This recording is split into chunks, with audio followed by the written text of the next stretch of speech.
Okay, Ambassador, ladies and gentlemen, a very warm welcome to all of you attendees at this ISAS event. It's actually a joint event with ISAS and MEI, Middle East Institute, brotherly institute downstairs. Okay, and the subject is India and the Gulf, Modi turns west.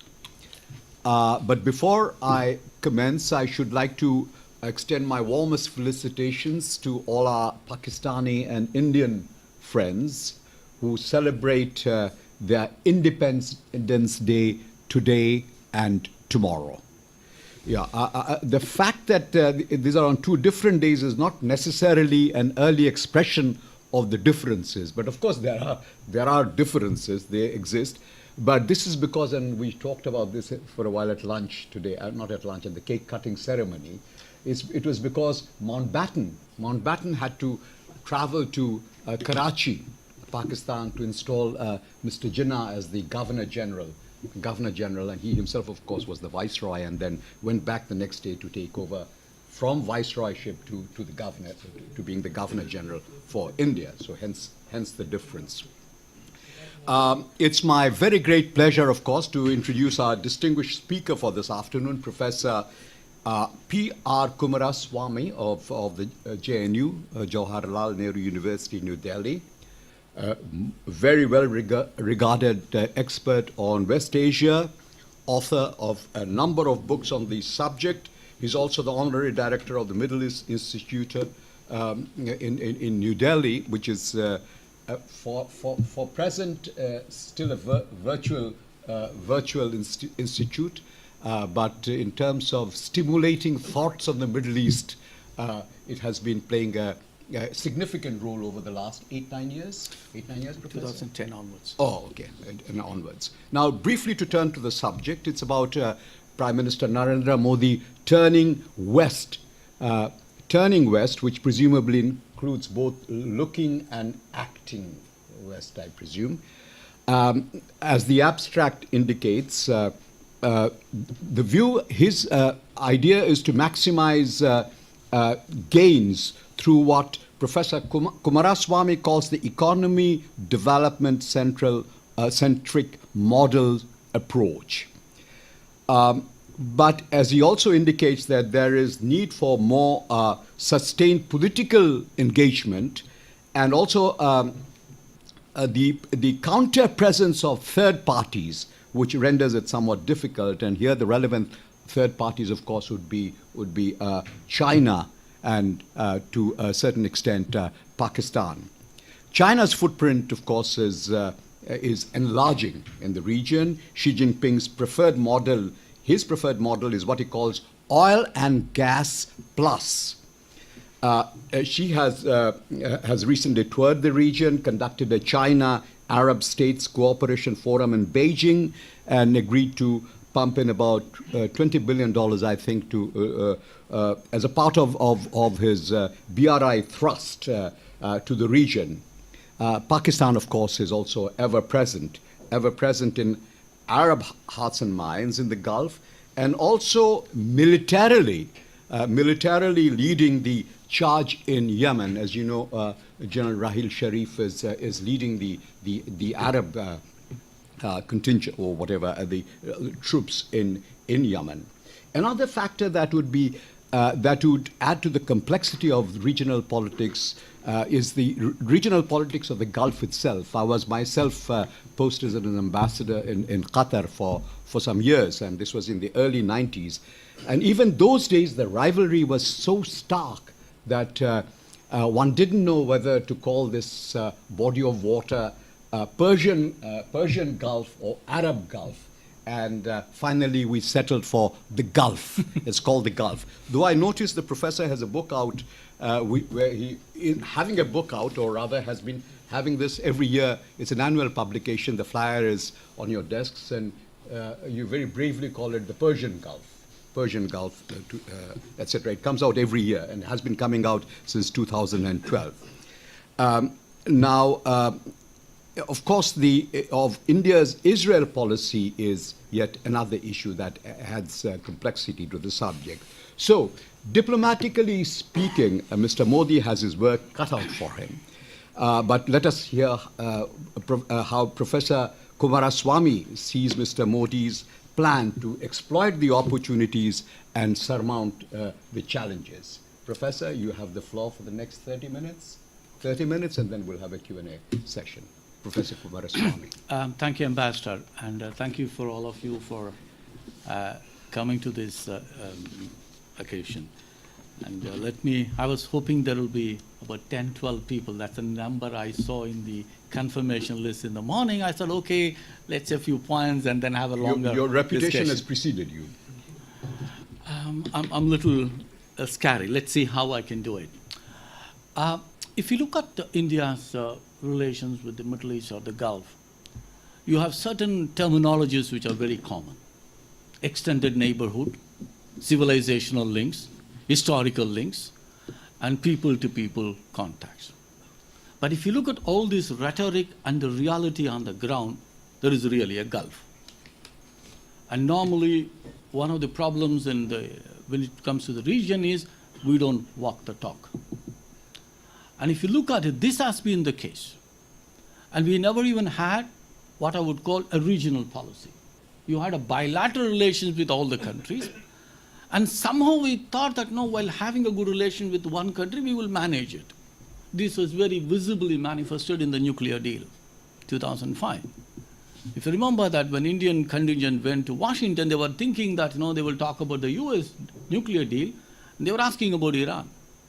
So therefore, we never even understood that, there are a lot of controversies and complexities in the region, but we need to manage it in a more cohesive fashion.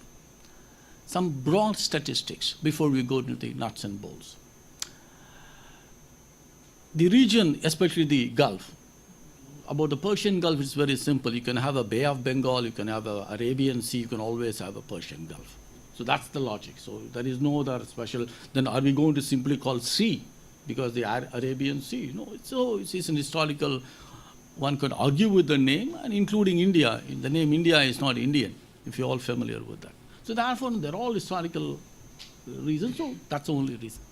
But if you look at it, Persian Gulf is India's largest trading partner.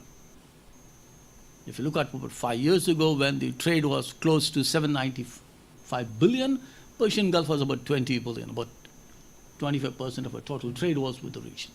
If you talk in terms of energy, we still get about 60+% of oil and gas comes from the region. And we have about 7.5 million Indians there. It's the largest concentration of Indians outside the region. And Saudi Arabia alone has about 3 million plus, the same amount in UAE. And these countries are, if you look at the top 20 trading partners, the Persian Gulf constitutes the bulk of it, except the 3 economies, Oman, Bahrain, and Yemen. Other than that, the remaining countries are India's largest trading partners. If you look at in every sense of the word, and then as of today, there are about 7 that we get the largest remittances from this region. So you naturally assume this region gets some maximum attention in Indian foreign policy making, which is not the case. We are stuck with the South Asian region. And with all due respect to all the countries and the citizens and your specialization in everything, if you look at a hardcore realist attitude, South Asia is a liability. There is nothing South Asia can give it to India. Basically, if India doesn't handle its relations with the neighbors, their problem will become your problem. In other words, that's more or less the case, whether it's with all due respect to all the countries. If India wants to progress, you should have a good relations with them, but it's only to a level that they are not going to be your strategic ally in the longer term. India's ascendance will not depend on South Asia. But that is not the case with the region. The Middle East is complex. It is enormous tension even without the Qatari crisis, but yet it is up to you how do you handle it. If you handle it well, Middle East is going to be enormous advantage in the long run. But having said that, if you look at during the last 10 years before Modi comes into picture, 2004 to 2014, the situation is pretty bad. And we had about 5 foreign ministers, and most of them are at stopgap arrangements. Only 2 ministers actually had a political influence, Pranab Mukherjee and Salman Khurshid. but most of them were stuck in the domestic coalition firefighting. In other words, if you look at it, the foreign policy was more or less left to a junior minister, E. Ahmed. He was looking after India's relations with the entire Middle Eastern region. But being a minister of state, there are protocol limitations, what he can do, what he cannot do. So that is how the relations were being played out. And that is visible. The last serious high-level state visit to the region was 2010 November, when President Pratibha Patil went to UAE and Syria. After that, from that period until Modi comes into picture, there was no visit by a president, vice president, or the prime minister to any of the Arab countries. Our contacts are primarily with Turkey, Iran, and to a lesser extent, Israel. In other words, we completely ignored the entire Arab countries in terms of visiting them. While we hosted leaders from this region, Indian leaders never visited that region until Modi comes into picture and he goes to UAE in August 2015. And if you look at from that period, since May 2014 till today, India has a political engagement with all the countries of the region. Either president, vice president, prime minister, or foreign minister have visited all the countries. Wherever there is an internal civil war situation, minister of state was sent, whether it is Iraq, Syria, Lebanon, MJ Akbar went. In Yemen, VK Singh went. The only country where India did not have a political engagement after 2014 was Libya. Otherwise, India had enormous engagement. And you may say that there is nothing unusual. You know, if you look at the last 10 years, UAE was one of the largest trading partners of India. Before Modi's visit, the previous visit was by Mrs. Gandhi 34 years ago. You can say the same thing about all the countries. Only with Iran, there was an enormous political engagement after 1992, and to a lesser extent, Saudi Arabia. Otherwise, we simply ignore most of the countries, we never even bothered. Lot of this, as a result, we only had what you and I would call transactional relationship. You just go and buy oil and that's it, nothing more than that. You never had a political engagement with any of the leadership. I think that was where the major drawback. And when Pranab Mukherjee went to Saudi Arabia, he said that, we are looking at about 400 to 500 billion investment in infrastructure. But investment is not going to come unless there is a political engagement. I think that is what Modi has done. But Modi's policy on the region is somewhat, you would say, two interesting things. Until today, he refused to attend any iftar parties hosted by even the president of the country. He's extremely reserved on this issue. And the only time he went to a mosque as a prime minister was last year when he accompanied Japanese prime minister. Otherwise, he refuses to go to mosque to any other places. The first place he goes in UAE was the Grand Mosque in Abu Dhabi. So if you look at it, there is actually a dichotomy in Modi's policy. Within the country, I still have to worry about my constituency, which is very reserved, very hardline position. So I have to present myself as a radical or probably Hindutva representative. The moment he crosses the immigration counter in Delhi, he's a completely different person. And normally, this is once again is unusual. People tend to be more liberal within the family, hardliner outside. Whether it's a question of women's rights and all of them, the moment people go outside, they're entirely. But Modi actually does the opposite. Within the country, he's a hardliner. It has taken about 3 months to actually come out with a statement, lynching is bad. And but when it comes to outside, he's completely an inclusive, non-discriminative, secular Indian diplomat. That is how he is presenting himself. And the kind of countries he dealt with in the entire region, if you look at the entire Middle East, he has not ignored any country which is important. He started with UAE, then he went to Saudi Arabia, then Iran, Qatar, and finally Israel. And there are a lot of countries who want to host him, from Egypt to Morocco to Kuwait and everybody. And basically he's saying, what is there for me? more or less. In other words, if there is no shopping list, he is not going. Egypt wants it. He hosted Egyptian president twice. But what can Egypt give it to India except probably, I need more investment. So from his point of view, the agenda is simple. People argue that the same thing he practiced with China and Japan. So he was not, in the strategic understanding of Modi, he is not military or a foreign policy convergence. He is more interested in economic development because whatever we know from outside. By the way, one of the good things about the Prime Minister Modi is, in India today there is only one person who makes the decision and he doesn't tell anybody. So therefore, your understanding of him, as good as my understanding of him, as good as Suhasini Aide's understanding of Modi. So therefore, these are all in public domain. You can read him as it is. He doesn't want to be a one-time Prime Minister. So therefore, the second time it basically means economy. I think that is the common thread in all the countries, whether it's China, Japan, or Russia, or Israel, or Iran, or all these countries.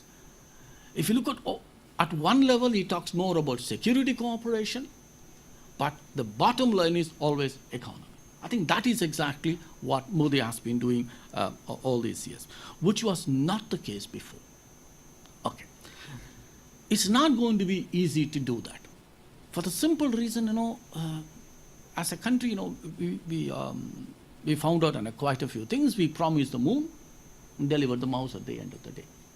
So we are not able to walk the talk on so many issues, whether it's a nuclear question, all of them.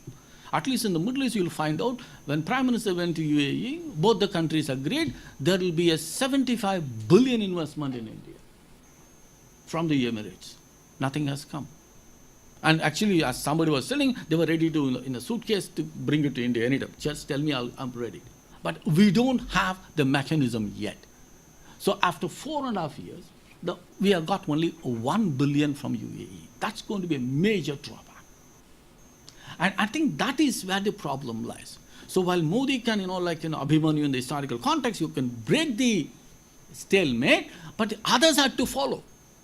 So Modi turning west basically means he's saying that India's long-term stability is going to be having a good relation with the Gulf countries, primarily.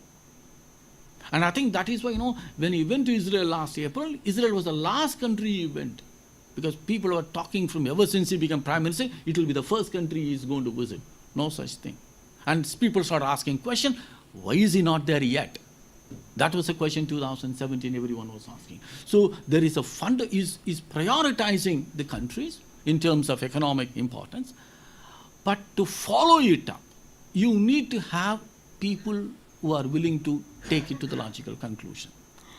And you must be knowing most of the Indian companies also, even the Indian private companies are not big enough. They simply, the old time, let me do very small little thinking. They don't have the size and space dimension. And I think that is where the huge difference is. What Modi wants to achieve with the region and what the Indian company, including Tata and all of them, they simply do not have the capacity to match up his imagination. So that's why, you'll see a huge gap between the two. But the personal connections are helping. When there is a rescue operation in Yemen, he spoke to Salman and said, okay, I cannot stop the offensive of the war, but I can give you a few hours of some sort of a ceasefire, you can carry out your rescue operations. He was able to rescue the people. Similarly, when the price of gas was going up, and India had to pay more price because of the oil and gas linkage, Qatar was willing to say, okay, I'll write it off. So in other words, he was able to use the private connections to do that. And he has been using the multilateral forum to meet the Gulf leaders. Ever since he went to Brisbane in 2014, he has been meeting the Saudi leadership in all the G20 meetings. The only exception was last year in Germany, because Saudi Arabia sent a junior minister there. Otherwise, he has met a crown prince, Salman, or his son in all the G20 meetings. Until recently, Indian leaders were meeting only Cuban and Palestinian and Venezuelan leaders. These are all important, but there are political messages because we have nothing to talk economically. But if you look at it, this is what he has been doing it. With Emirates, for instance, he has met them 4 times. Twice in Emirates and twice in India. So therefore, Emirates, with all due respect to Singapore, I feel that Emirates could become Singapore of the West. In the sense, it's a small country, it understands its strengths and weaknesses, and it is more prepared to cooperate with India than some of the other countries of the region. So therefore, probably what Singapore did to India in the 1990s, Emirates could actually do it. In the sense, okay, instead of me talking about myself, Emirates can talk about India. Okay, India is a good player. So therefore, it depends upon whether Modi will do what Narasimha Rao did in the 90s. In the sense, give a more leeway to Emirates. Within the process, Emirates could be a major partner in India. But all these countries want greater engagement with India, but somehow Indian establishment has been very reluctant. Engagement doesn't mean interference in the internal affairs. That's not the position. And one is not even talking about Indian mediation, not in the Gulf, not beyond the Gulf. Because mediation comes with a price. I don't think India is in a position to do any of the mediations. If there is a question, we can continue all of them. But what is interesting is there was a fundamental shift about 15 years ago in how India looked at the region. I think that took place when Jaswant Singh visited Saudi Arabia in 2001. And at that time, because till such time, India looked at the Middle East through the Pakistani prism. And that, again, there is an historical context to that. From the 1920s onwards, when India looked at the Arab-Israeli conflict, the Palestinian question, it is also a domestic context. The Congress party was competing with the League for the support of the domestic Indian Muslim opinion. So that continued till 47. After 47, the Congress Muslim League tussle became India-Pakistan contest. One Western diplomat actually mentioned in the 1950s that Pakistan is India's center of gravity. We never looked at the world beyond that. Well, important as it is, it has actually handicapped our ability to look at things without the prejudiced opinion. That continued during much of the Cold War. We were actually competing with them. And it's only after the end of the Cold War, certain compulsions forced us to look at things differently. If you're competing with Pakistan, you're a South Asian power. If you want to be Asian power recognized as an important player, you need to go beyond that.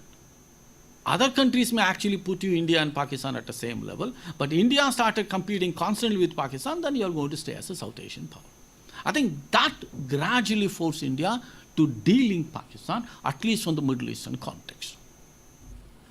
And if you look at it from 2001, when Jaswant Singh actually made a statement that, Pakistan is there, but that's not an issue, but we are dealing with it on a one-to-one basis. I think that is where the shift takes place. And it also makes the other countries' life simpler. On any day, an Islamic country will feel affinity towards Pakistan, no matter what you do or what you don't do. Go back to 1971. They were not talking about human rights in Bangladesh. They were not talking about what happened to the people of East Pakistan. But for them, loyalty to Pakistan and Islamic identity was more important than human rights and everything else. So therefore, the moment you put Pakistan on the table, you actually complicate the relations for the other person. So if you, from 2000 onwards, India was simply saying, okay, you do whatever is Pakistan, that's your issue. Let me talk about issue. Which basically meant not that you are ignoring Pakistan, no. Basically you are looking at, is there any way I can find issues in which we can cooperate? If you look at even relations these days, once upon a time, an husband and a wife have to agree on everything. Which food to serve, which food to... But today life has become more complex. How many families have the identical food, husband and wife? You tell me, in this room. Do you watch the same movies? Do you like the same music? In my case, we don't even live in the same city.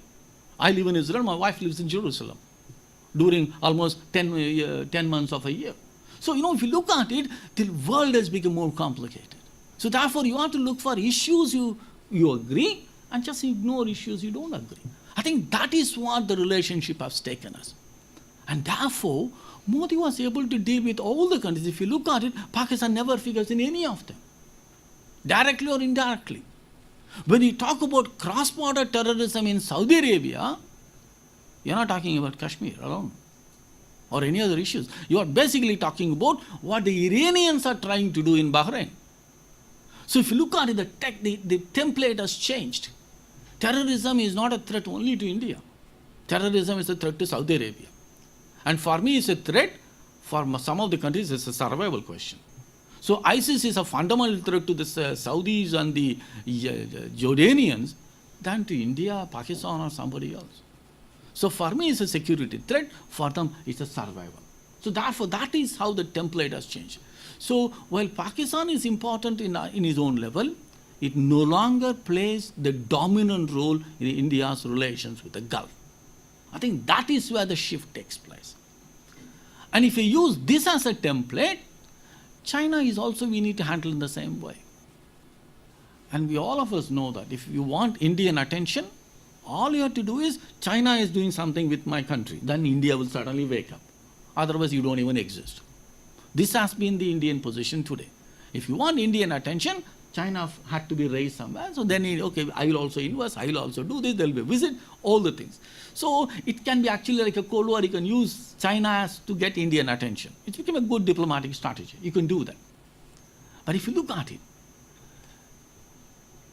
if your focus is economy, that is where the issue could be. If it's a political one, I don't think India should get into that logic. I'm saying it rather cautiously, not also because my wife is a Chinese national. So there is a personal angle to that. So China would be an economic competitor, especially in terms of energy, in terms of development, in all of them. I think that is where India should wake up. While Emirates and Saudi Arabia and everyone was interested in investing in India, in cooperating with India. You must be familiar with Ratnagiri, the oil refinery complex. And Emirates said, we will be 50% stake in the $44 billion trade.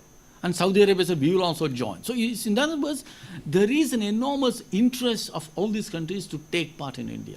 When it materializes, probably this will be the largest single investment in India has ever seen in terms of financial terms. 44 billion, 50% by the Emiratis and the Saudis in terms of refinery, in terms of oil supplies and everything.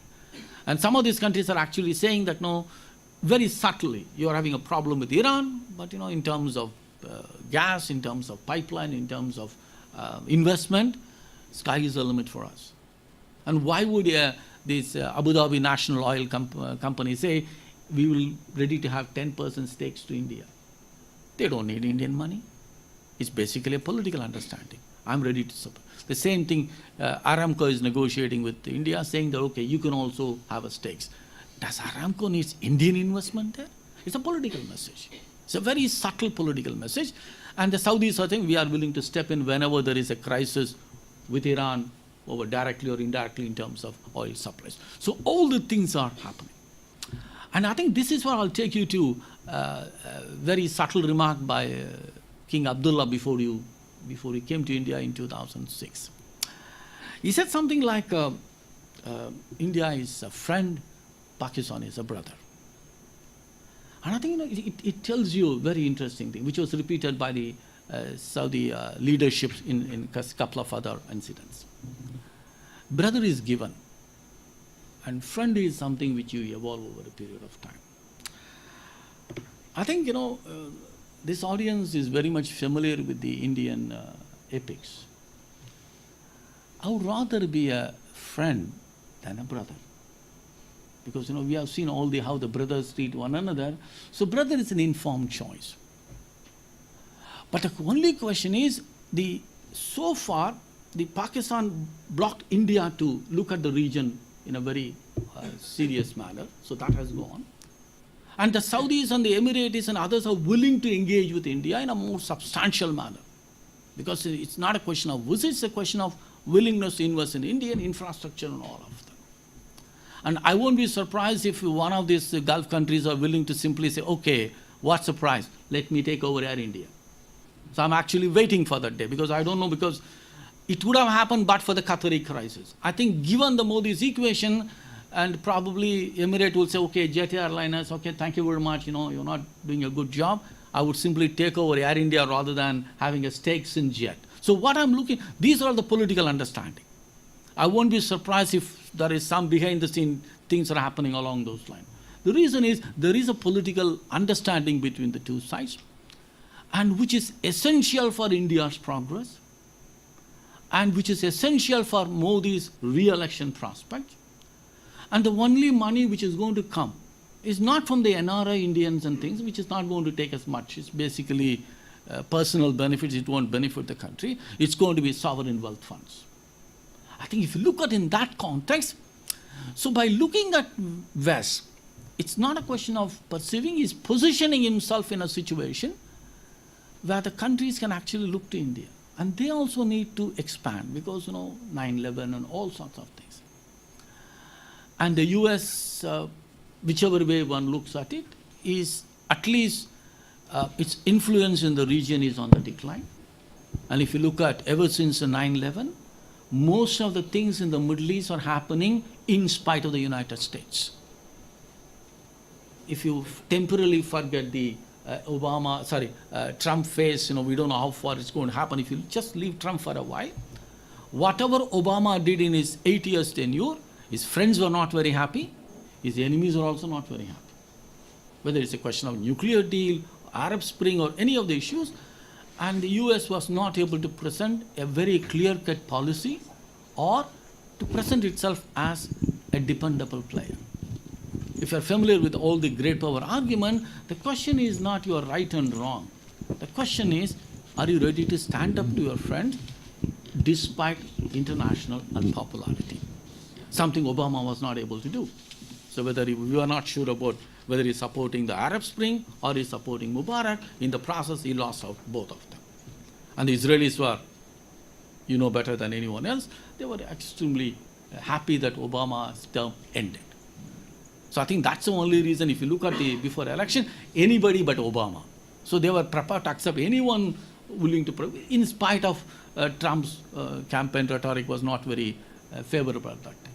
So if you look at it, US influence is declining, which means when India deals with the Gulf, you have to compete with Pakistan, in terms of political interest, so you have to be very careful how you are dealing with them. You have to compete with China in the economic sense of the word. And you have to compete with Russia because Russia wants to play a role, but is not in a position to take over the US role. And you have to accept that, at one level you are getting closer to the United States, but that closeness and proximity will not be very helpful in the Gulf region. Either US is not very interested in the region or its influence is not commensurate to what it was earlier. Which basically means, you have to do a lonely walk. Doing a lonely walk comes with all the pressure, which also means you have to be extremely careful in choosing people. So if you make economy as your driving force, you can possibly escape from getting into unnecessary problems like sectarian issue, power rivalries, and the Iran-Saudi controversies, because you want everybody to be on your friends, which is only possible if you don't get into any geostrategic, political, and other issues. Focus, as somebody said, as Clinton said during 1992 election, economy is stupid. Thank you very much. Thank you. Thank you, Professor, for those very well thought through remarks. But I, of course, would have asked you several questions in details, but I'll just stick to one fundamental question and then open the floor, which is with regard to your title, and I just hinted at it in my initial remarks. You say Modi turns west. Turn is the key word. When we talk about the east, for example, we say the Modi, earlier on India looked east and then Modi acted east. So the acting involved greater activity than simply looking. Whereas turning is at even a lesser level of attention. So is that the priority that you see Modi giving Middle East, that he's just turning to the Middle East, whereas he would have acted or even looked at the East? So is it, in terms of priority, the lowest in terms of India's focus on the regions around it? I wouldn't put that way, but he has made the decision to turn. In the sense, the rank and file is yet to take the lead. That's where the problem is. Even today, if you look at 1.4 billion people, how many experts on the region you have got in the country? Probably about 2 dozen people. For them, it's a full-time job. Everyone. You can talk about professors and academics and other places, just 24 people. So, acting west basically means you need a ground-felt support. And you refer about the think tank which I'm running, simply because you recognize the importance of the region is not commensurate to the expertise in the region. And even if it's the media and everything, people write about the Gulf only when there is a crisis. Otherwise, people don't. It's only basically migration, energy, and trade, and that's it. So, in other words, it has not been institutionalized.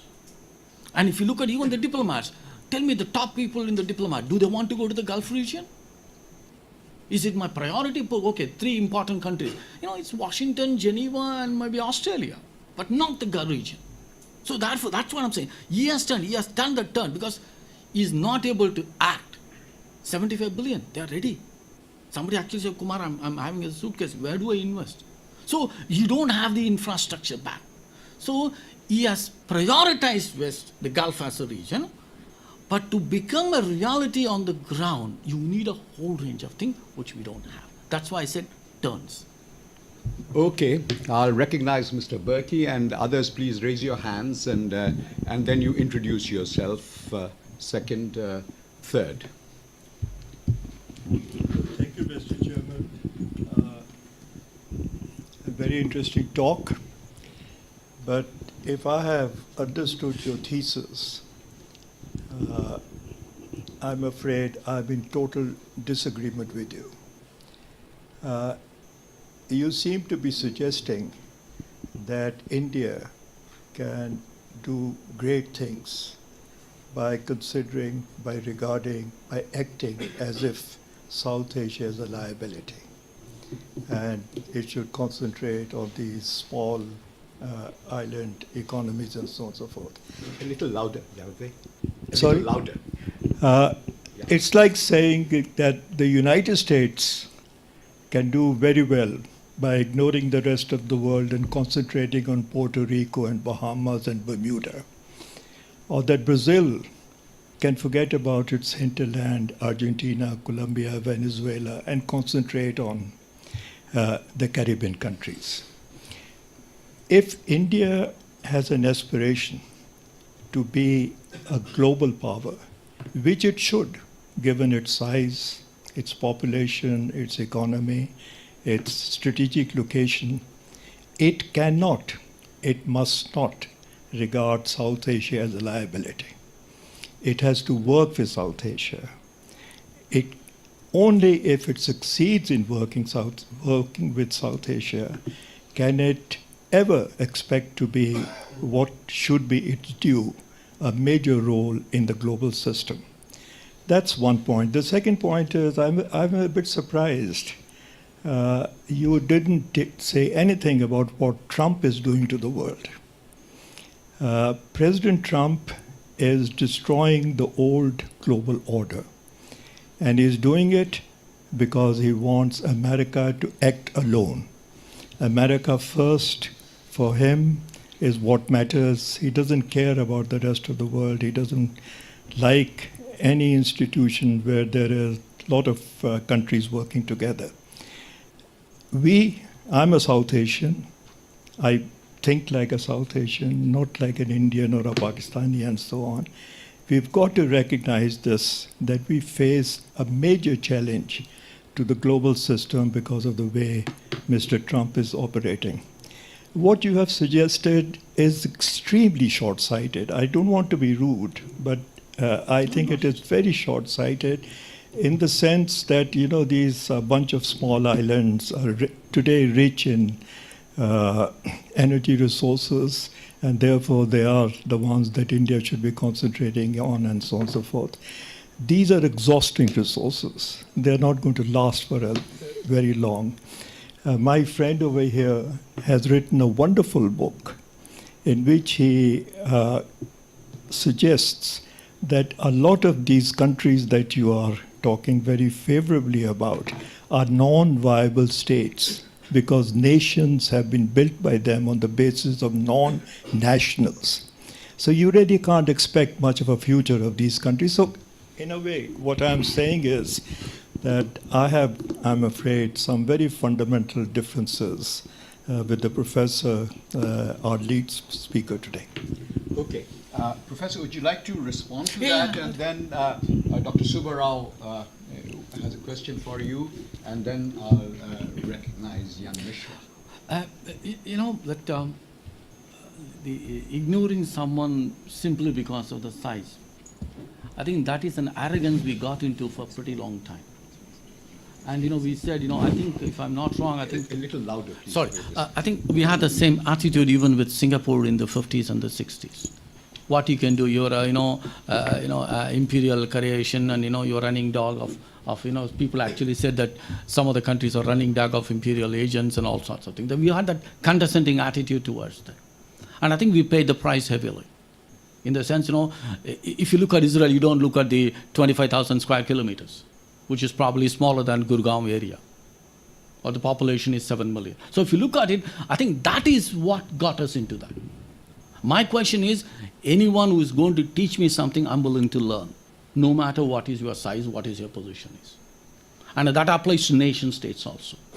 Merely saying that no, emirate population is that, you know, doesn't tell me anything. It doesn't, you know, that the moment I take an attitude, that arrogance comes in. And Indians actually said it. There are one diplomat actually said the population of this country is actually smaller than the army I commanded. You know, that attitude doesn't take us anywhere. I think we have been through with that last 70 years. I think today, if you look at it, I'm willing to look at things as they are. I may not like it. I'm saying that 1.2 billion people, I have to depend on somebody to... Okay, it may not be satisfying to my ego, but I'm willing to learn, whoever is willing to teach. I think that is what the attitude is. South Asia, you're right, you know, I want a friendly relationship, fine. What I'm saying is, you cannot help my economic development, period. If I don't handle Sri Lankan question carefully, their terror will become my terror in Chennai. If I don't handle the Bangladesh, their problem will become mine. Kosi River will be a problem in Bihar, not in Nepal. So if you look at it, I need to look at things as they are, without any emotional things. At the same time, I'm not saying hostile relationship, friendly relationships, everything is fine, but you are not going to be part of my growth story. That's what my submission is. Trump, you know, even Americans are looking forward to, okay, let's wait for 2 more years. Okay, they're counting down. Okay, today with Trump, and I would rather say, okay, you know, keep the expectation to the barest minimum and try to limit your negative consequences which wherever possible. There is no point in ganging up, it will make only things worse. So these are all individual countries will have to look issue by issue, but beyond that there is nothing anybody can do. Let's know, it's a ganging up will make things worse. So okay, you know, this is okay, we'll wait for it, another 780 days, we'll count down. You used the word nation state once in your explanation. Would these states be nation states? I mean, how would you say, is Emirates a nation state, Bahrain, Qatar? They are, you know, if you look at the post-Ottoman states, one of the fundamental problem of all the states, including Turkey, is that they don't have inclusive national identity. None of them. Israel doesn't have, Iran doesn't have, even Turkey doesn't have. So there were states evolving. And, you know, for a very long time, it's a city-state, you know, around the ruling families, and the territorial identity is almost alien to Islam. You talk about Ummah, not Watan. So therefore, no, they are evolving over a period of time. But now, you know, if you look at a number of crises, people are actually looking at some sort of a identity based on territory. They are evolving states. So I think today you can say there is something, at least people feel, what is nationalism? It's, you know, your identity. It's not, I can only describe a national thing, I cannot prescribe it. It's like the Jews feeling all over the world, why do you feel you are an Israeli, no matter where you live? So this is what is evolving. But I think that we need to accept as it is. It's entirely different question, you know, how homogeneous it is, how it is not there. Yeah, I think another point that Mr. Burke was making is that the wealth in these countries, mind you, I'm not yet prepared to call them nation states, these countries is exogenous. That is, it's not a product of human endeavor. These are from outside human efforts, and therefore, by definition, finite. It's not outside, but it's a blessings from heaven, as you call it, right? Why would, that's exactly what you call it. You know, it's a blessing. You know, why would they go to, not in, you could have given it in Kerala, why in the Gulf? Having seen light earlier, I think they are more deserving of God's favor. Exactly. Yes, So, leave it to Dr. Subbarao. Professor, like Dr. Chowdhury and Dr. Burki before me, I'm unable to agree with your thesis. Good. I was intrigued by the title of your talk, Modi Turns West. Over the last 4 years, we had several sessions here. Modi turns east, has looked farther east than any prime minister before him. He's acting east. Modi makes the first foreign visit to Bhutan and say Modi is looking at the neighborhood. Modi goes to China, Modi is looking north.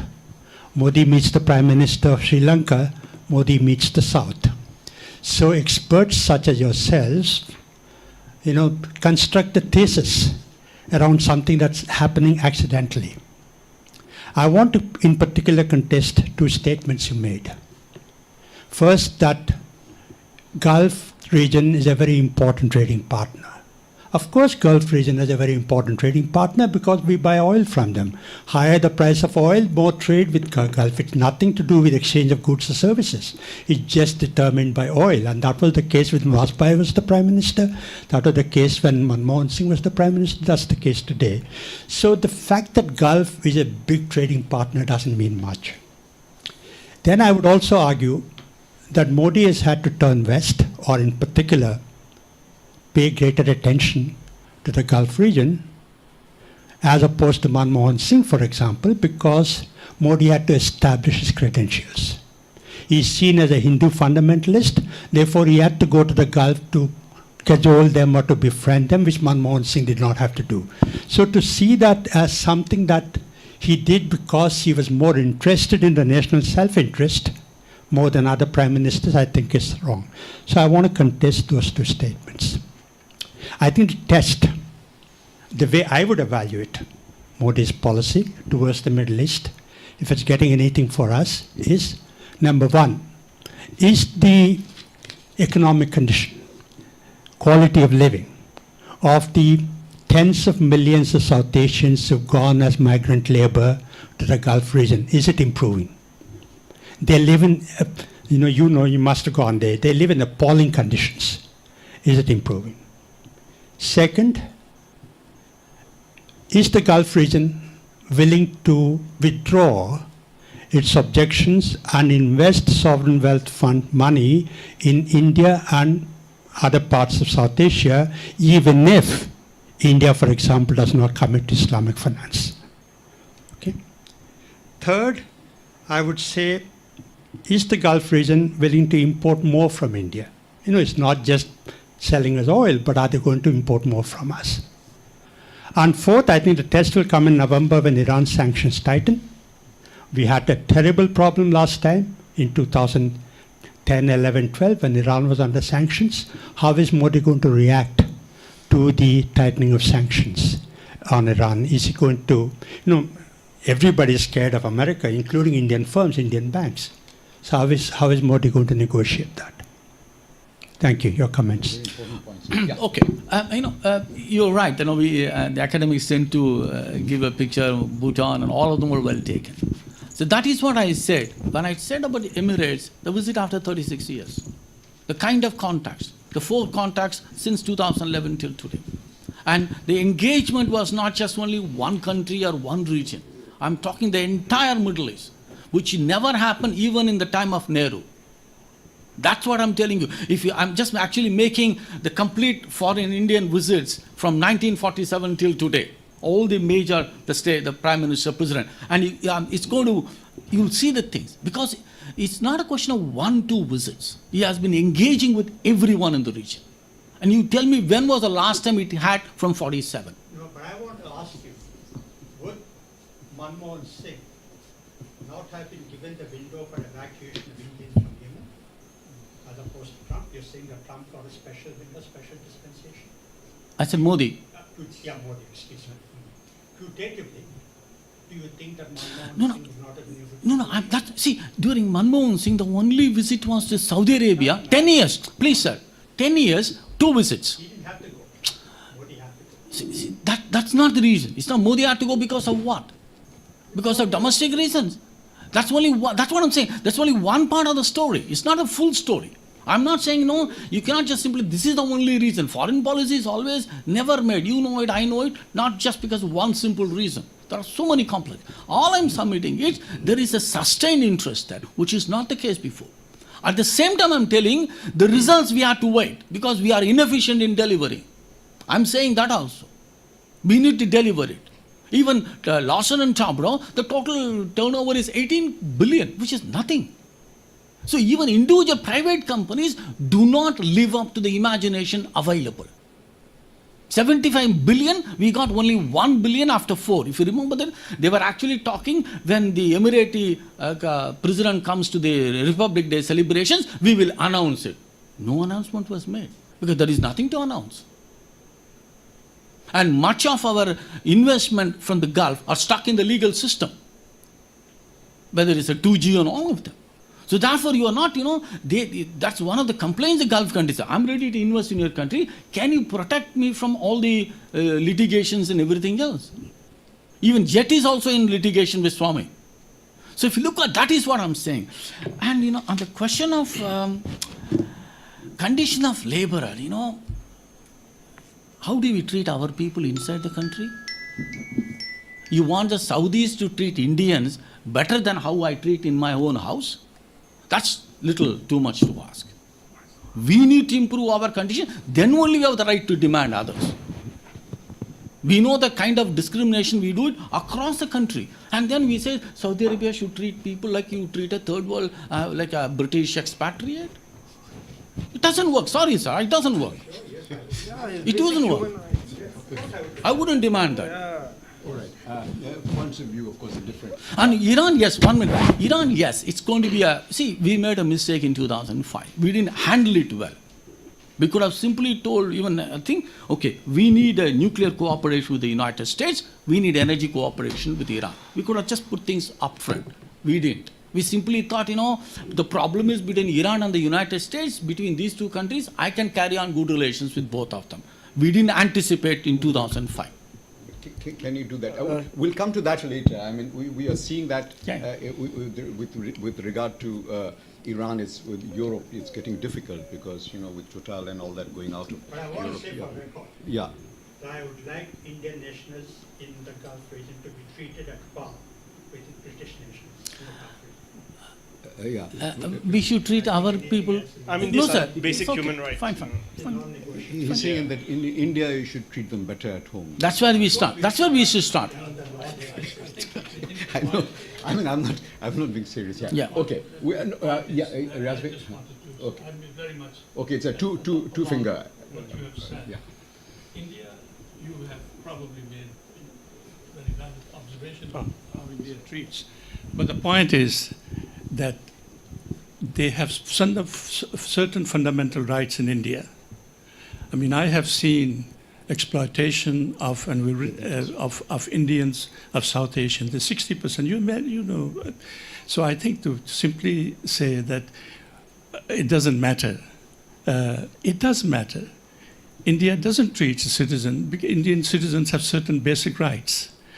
And those rights can be enforced, but those rights are not available to foreign laborers in the Gulf states. I just wanted, while I have the floor, I mean, I have no doubt that you could probably cover, if you have more time, you've done that. There are two forces that move history. One is geography, and other one is demography. If you take history, Gulf states have been historically ruled, managed, and controlled by India during the colonial period. The links that India has, I mean, the reason why British were so protective of Gulf states because they wanted to make sure that the trade with India would continue without any major disruptions. So India has a historically, Gulf states are part of South Asia. They are the frontiers of South Asia. British policies established, in fact, all the legal framework which now the Gulf states are implemented in relation to citizenships. So there is a strong historical link between India and the Gulf states.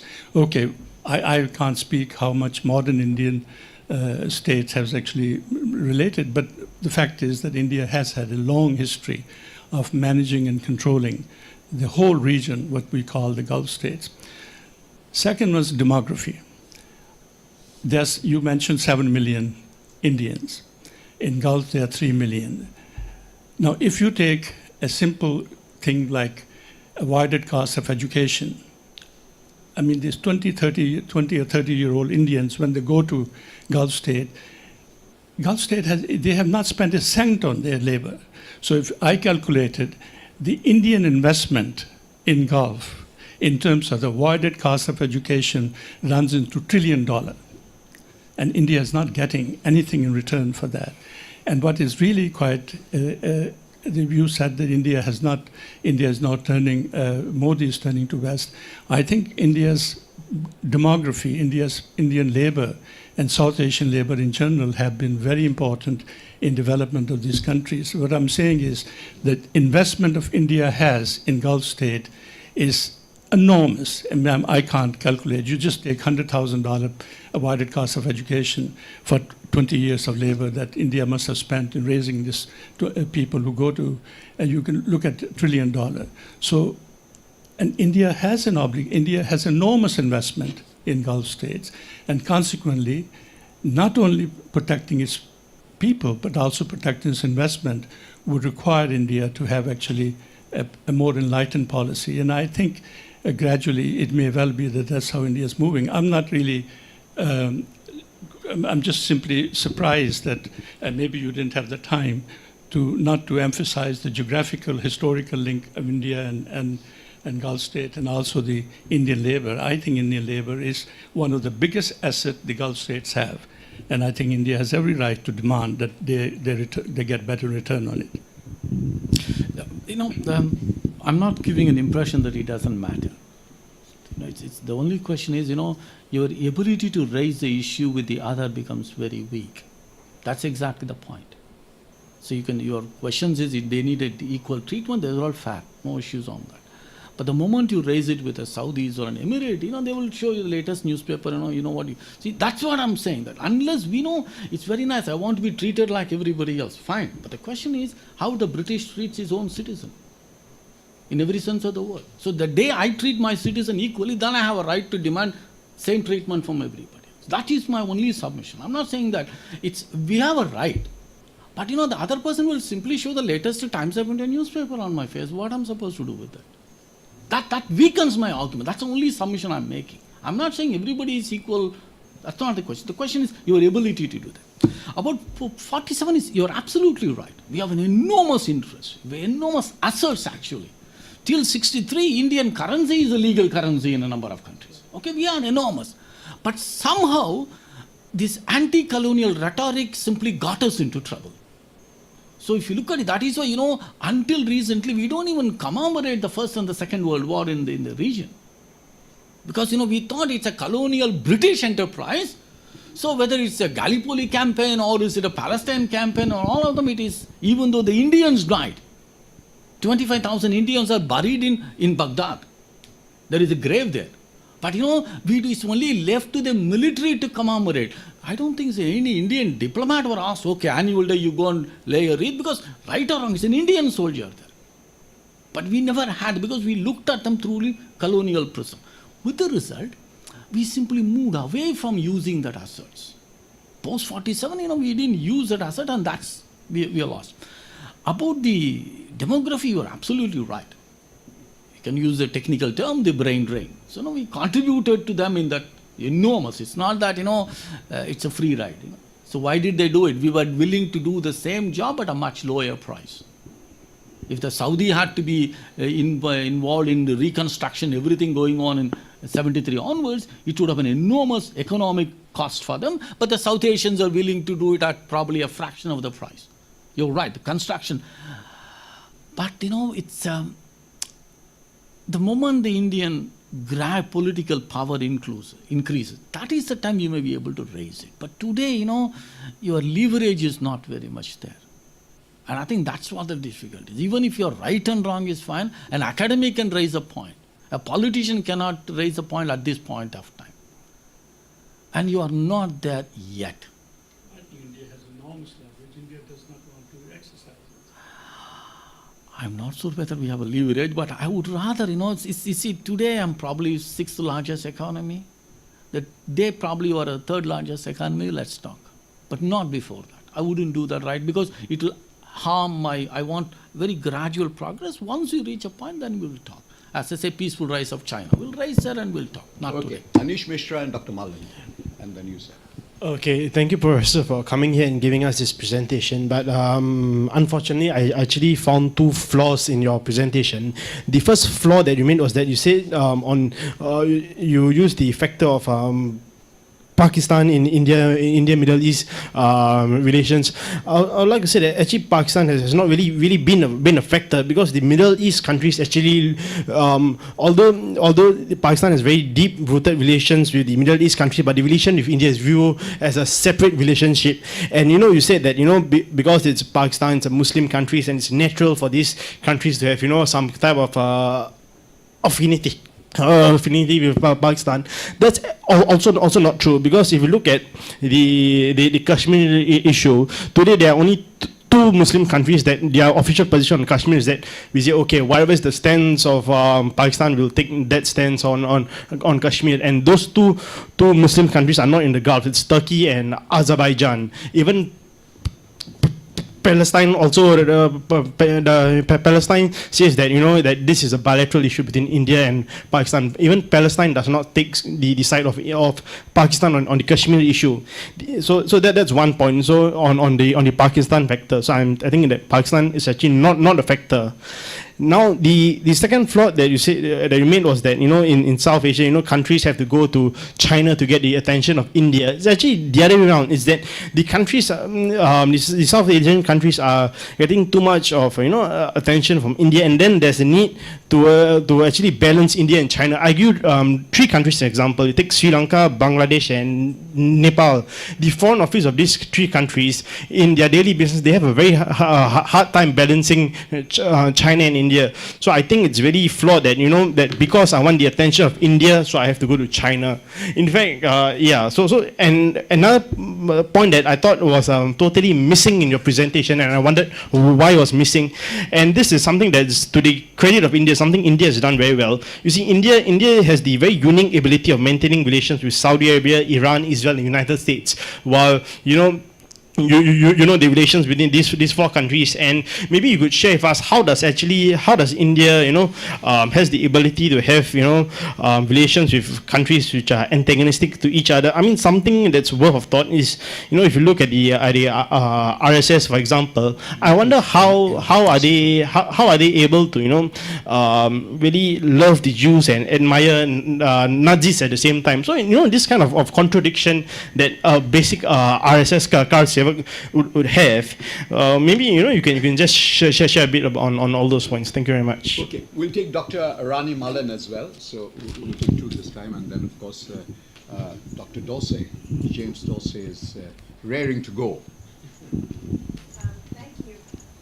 I guess I want to pick up with Dr. Subbarao's question of, you have largely presented that what has really changed about Modi is his frequent flyer policy in terms of visiting these countries. But I wanted to ask you again, substance-wise, what has changed, right?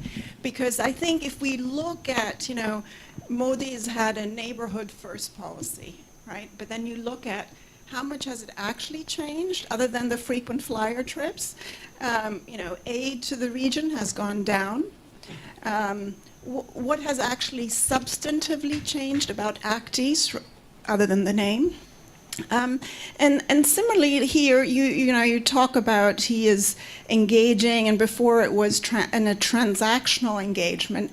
When I look at the engagements, you mentioned the Aramco deal. These are all transactional engagements that are taking place also. So isn't it all still a transactional engagement? Where has the substance really changed in terms of Modi's engagement with Qatar, with Iran, with Israel, etc.? Thank you. Okay. Pakistan, you can We can. I said that if you take a look at from 45 till today, probably you'll take a second look at some of the points you're mentioning. The Kashmir, that's an interesting thing. Individual countries always take a different position, at least after 91. Before that, it was a different story. After 91, you see the subtle difference. The same countries who take an independent opinion are party to the OIC resolutions, all of them. All the 50 countries are part of the resolutions. Individually, they may take it. That's what you have to take a thing. So Turkey may say differently, Iranian supreme leader may say differently about Kashmir and Palestine as occupied territories, Muslims fighting for the same thing. The question is, and if you look at OIC as an issue, why is it that OIC is able to pass resolutions against India constantly? What's the logic? What is the force behind it? Whether it is effective or not, that's a different question. How much India is bothered by the OIC resolution, that's a different story. How is it that OIC passes this resolution constantly, even though there are other countries whose track record is worse? Number one. And Kashmir, you and I will have to solve it, whether we like it or not. It's not a question of what you do for others' good opinion. At the end of the day, you have to see in the mirror and say, do I look good? For our own sake, we need to solve it. How you are going to, that's a different story. But if you look at OIC, that's the one. China, you are right about China following India in the South Asian context. Absolutely, yes. But I was looking at a much bigger issue, not just only South Asia. Looking at, Africa and all the other places, take a look at it. Take a look at this, how far certain countries suddenly becomes important and what context. So South Asian part, yes, Nepal, Sri Lanka, Bangladesh, I agree with you. But if you go beyond that, Indian interest in a number of cases was spurred by China coming to the place. Any number of cases. On the question of balancing, yes, Israel, Saudi Arabia, Iran, US, it's a new balance which we have done after 92 with Israel, because we don't have relations with Israel for 40 years. So once we are, that's the one thing we are able to manage the relationship, even with Iran. So Israel was not very happy with India dealing with Iran from 1992. Not today. When Dixit went to Israel in 93, he was asked about, what are you doing with Iran? That was the question he was asked in the press conference. So Iran was a major issue for Israel. But Iran also did not like what we are doing with Iran. So we managed the triangular relationship reasonably well, which is not the case with others. That partly because we did not have relations for 40 years, so therefore, we don't want to make another mistake, so we're managing it. We manage with Israel and Palestine over a period of time. Modi could go to Israel without going to Palestine. He can go to Palestine without going to Israel. And when Netanyahu is very much in town, he could actually make a couple of things which were not very friendly, which I see it as a maturing of relationship. And that is what I would sum it. A frequent flyer, yes. Not just he, foreign minister is also a frequent flyer. He's not the only one in that sense. What is tangible? This is what I'm saying, that not only contacts, at least they're opening the way for investments. Transactional basically mean buying and selling. But Aramco, that's what I said. Does Saudi Arabia need Indian money? Whether Abu Dhabi says 10% in my company, I'm willing to give it to India. Does Abu Dhabi needs it with such a huge sovereign wealth fund? That is what I'm saying, it's a political deal. It is not a commercial transaction. Commercial transaction is you go and buy milk in your shop for the last 30 years. Mother dairy type. So you're not going to marry into the family just because you are buying milk from the same place. When I said that, this is what I'm looking at. Saudi Arabia's willingness to say, okay, I'm going to ask India to invest Aramco. It's not a commercial decision. It's a political decision. When Abu Dhabi says 10% I'm willing to give it to the national oil company, India can invest, that's a political decision, not a commercial decision. It's not that, okay, I'm putting up a tender, whoever can invest it. No. When Qatar says, I'm going to write off the extra money, I'm going to ask for you. Because of the price differentiation, it's a political decision. It's not a commercial one. It's not a commercial transaction. Why would they do it? They anticipate something in return. The return is political goodwill. Okay, we are going to, probably they are trying to wean India away from Iran. That's what they are trying to do. Very subtle way they're saying, okay, Iran is troublesome because you have a problem with Trump. Not only I can supply what Iran was supplying to you, but I can also give other opportunities. That is what they are doing it. The one most important thing was, my wife lives in Israel. I was traveling all sorts of routes. I went from Amman and Cairo, Istanbul, and even Moscow. This time I just flew over Air India. That is a decision at a political level.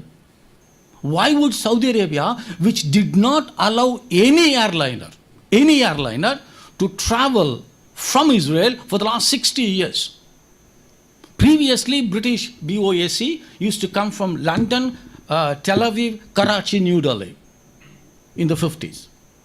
A couple of Israeli diplomats who came to India, they actually stayed over Karachi from Lord and then went to Delhi. But after 60, they simply stopped any Arab countries, stopped any plane flying over the territory if are coming from Israel. Why would Saudi Arabia do that? People think that it's Netanyahu and Israel, Netanyahu and Modi. No, it's nothing to do with Netanyahu. It's basically MBS and Modi. Why would they do it? Why would they say, okay, I'm willing to allow Air India to fly over my territory? That is what I would say that. For me, that's the most tangible thing. Okay, I'm shifting a policy of 60 years. Without, so many people got credit. So many people praise Netanyahu for it. Netanyahu is not responsible for it. Okay, the last two sets of interventions, yeah. Okay. Serkan Yolachan from the Middle East Institute. No. Sir. You have the floor, All right. The chair recognizes you. Thank you, Professor, for your interesting talk. I found your approach quite refreshing, actually. And I want to focus on the title. You say Modi turns west. I understand the term west to be West Asia. And I observe two key developments, concurrent developments that change the political landscape in West Asia. One of them is the recent rapprochement among Iran, Turkey, and Russia over Syria. And the other is the what is known as the Qatar crisis.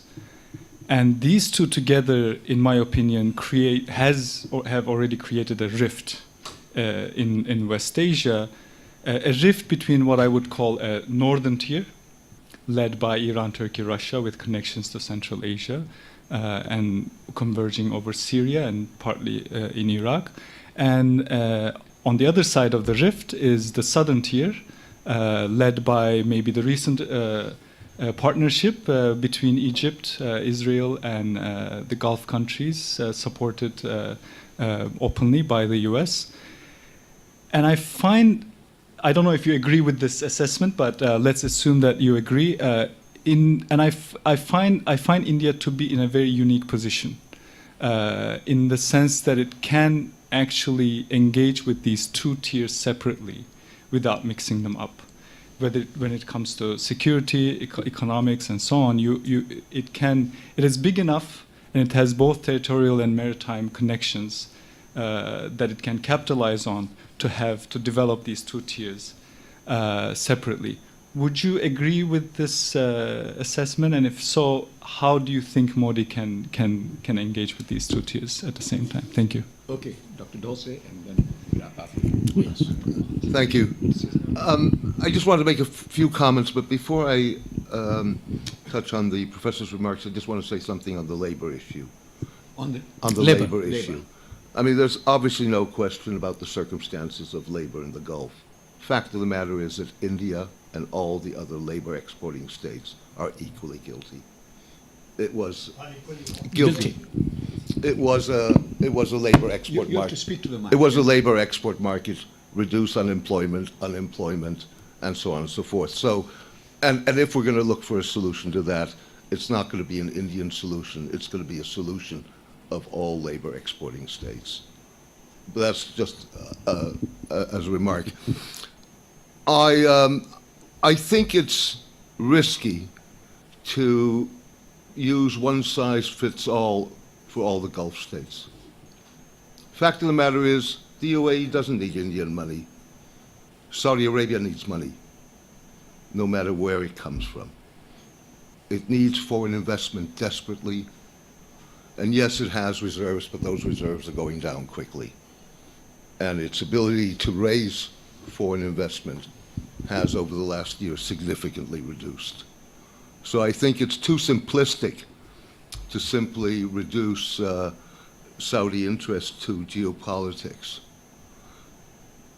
I also think in terms of the analysis of the Gulf states, and going back to what Javid said and the question of who are these states and what future do they have, that again, it's very difficult to use one size. Oman's a state with a very deep national identity. The UAE and Saudi Arabia are still developing it. What I really found lacking or surprising that it wasn't part of your remarks was strategy and strategic interest. The interest in the Gulf, as I heard you projected, was purely economic. The interest in Iran is strategic. Look at Chabahar, which is not purely an economic interest. And that goes again to the heart of what are the Gulf states and where are they going. And in my mind, Saudi Arabia's future, not short term but middle term, is a second fiddle state in the region. Pardon? Is a second fiddle state in the region. It's not going to be a major player. It has a window of opportunity. And there was seemingly no recognition of that in your remarks. The last remark I'd made, which goes to more, if you wish, the political economy that you described. Again, I think in terms of post-Ottoman, identity of post-Ottoman states, it's very difficult to use one size fits all. Fact of the matter is, Turkey has an inclusive identity. It may not work for the Kurds, but fact of the matter is, if you accept the Kemalist principle of happy is he who is a Turk, the sky's the limit, which by comparison is not the case in Israel.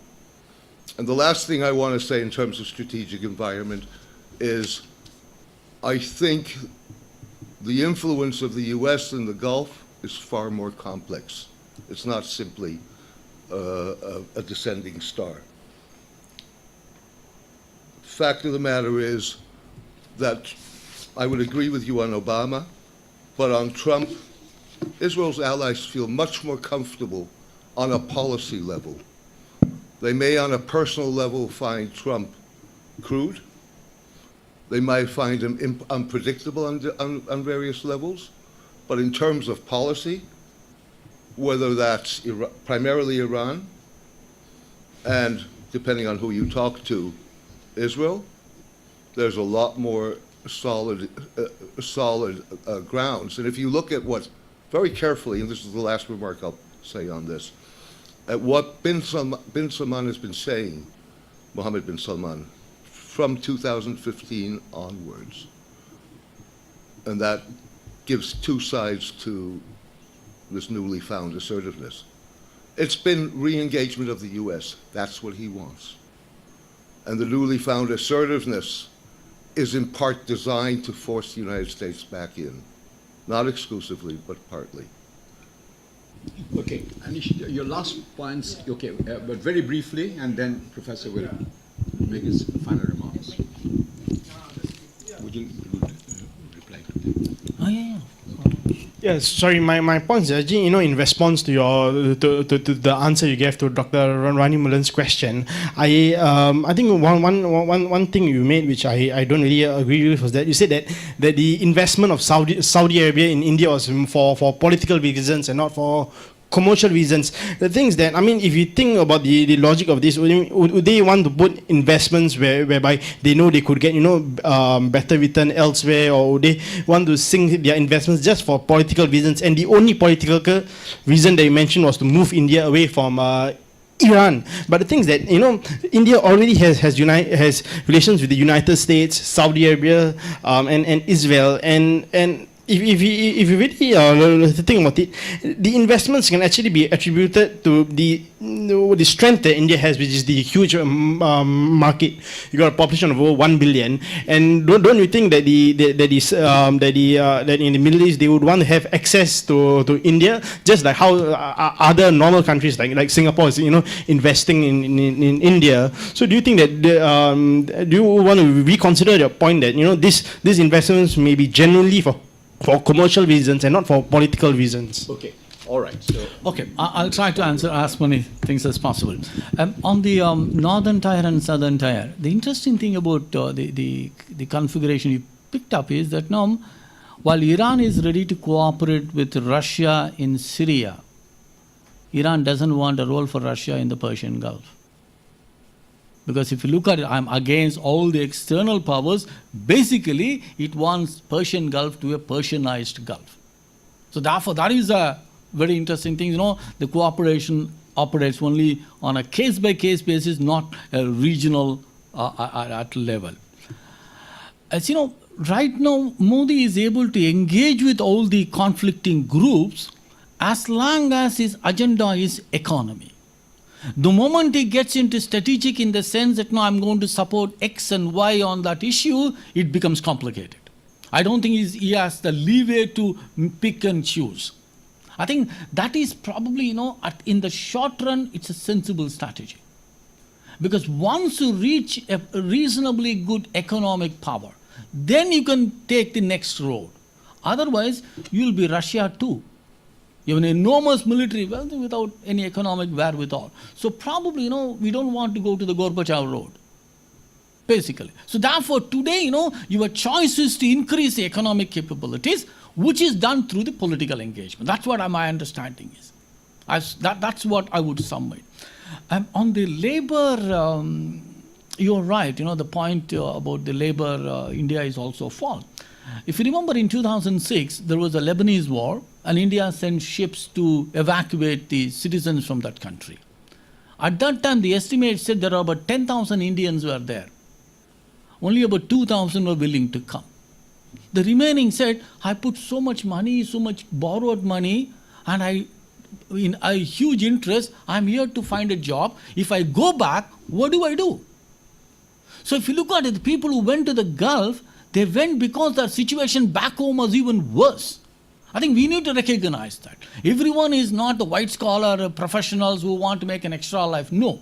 Most of them are working in a basic construction industries. So for them, the 20 hours of work in 45 degrees, 50 degrees is probably better than what you can get back home. That is the ground reality for the entire immigration. We need to accept that. And otherwise, we will be in thing. On Saudi Arabia needing money, yes, I'm not denying that. All I'm submitting is the same argument to you also. Saudi investment in India is not a question. What I'm saying is, Saudi is asking India to take a stakes in Aramco. That is what I'm just looking. I'm not saying Saudi, but when you put that, I'm willing to negotiate India to invest in Aramco, which I think is a political decision. It's not a purely commercial decision. They could ask anybody to do that. Why India? So that is what I would say that, you know, the questions about, you know, these countries being small and who are they, all the things are valid. But to be very honest, I just came to Singapore early in the morning. I will not ask this question in Singapore. Honestly, I will not ask this question. And you know, the moment I ask this question, I'm opening a Pandora's box.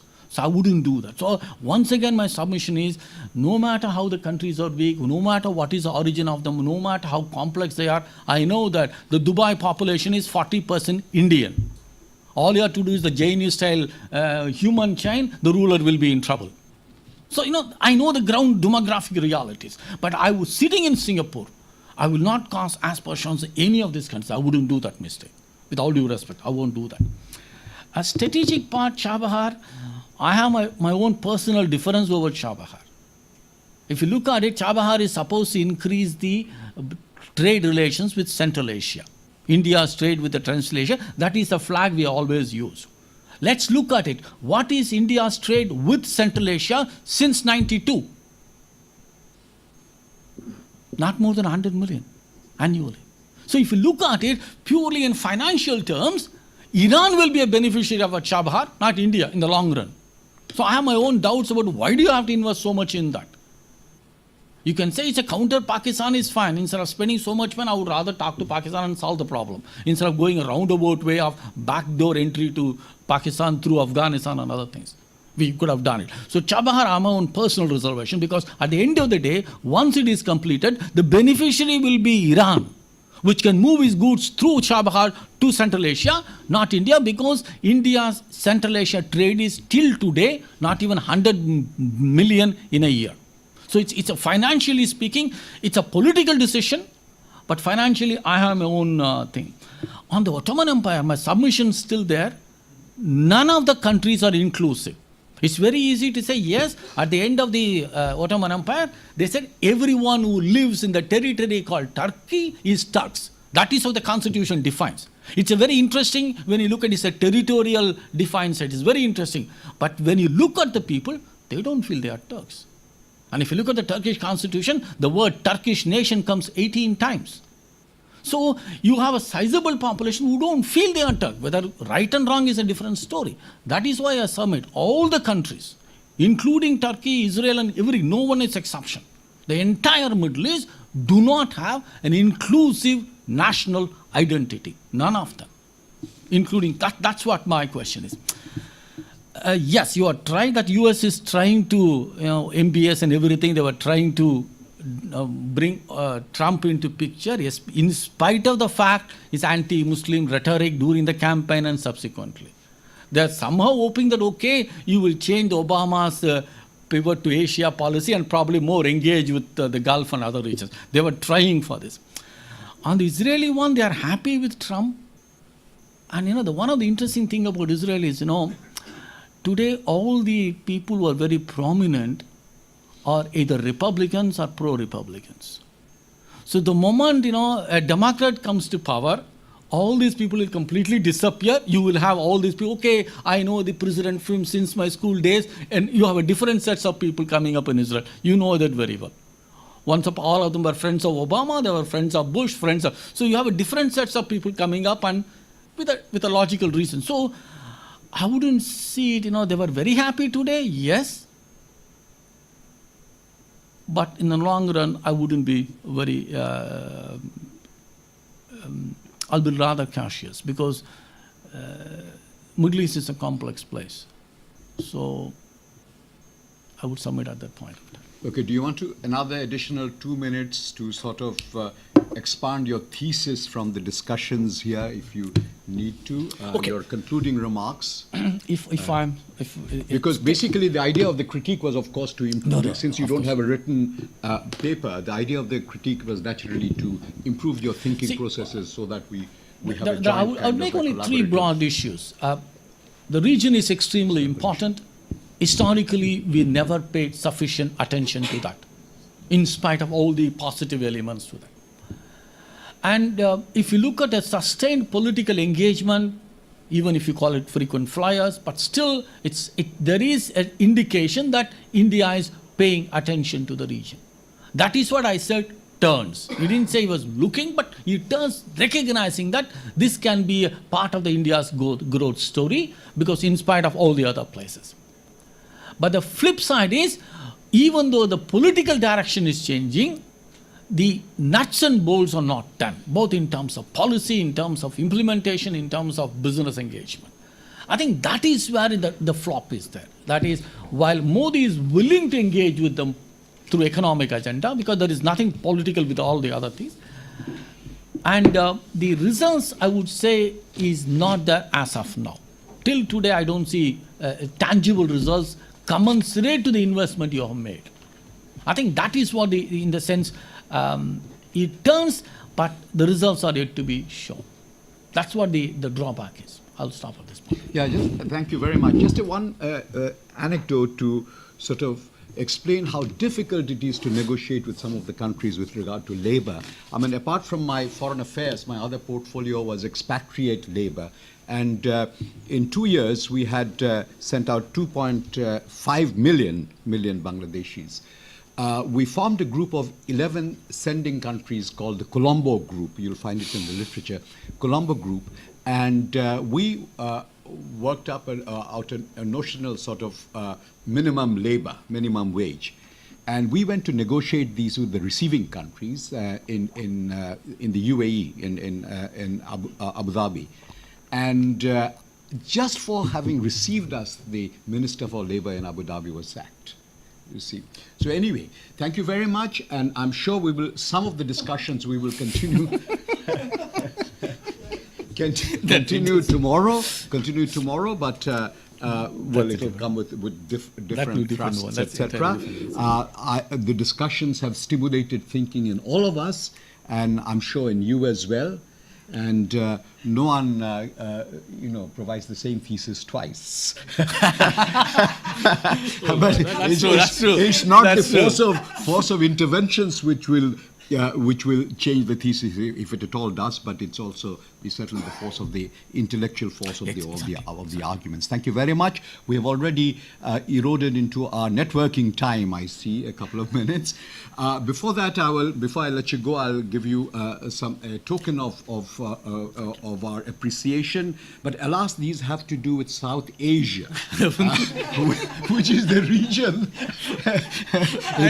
you accord the least importance to. But since That's an irony part of it. yours sincerely crafted some of these, I focused on South Asia. Thank you very much. Thank you very much. Thank you very much. It's great. And thank you for this.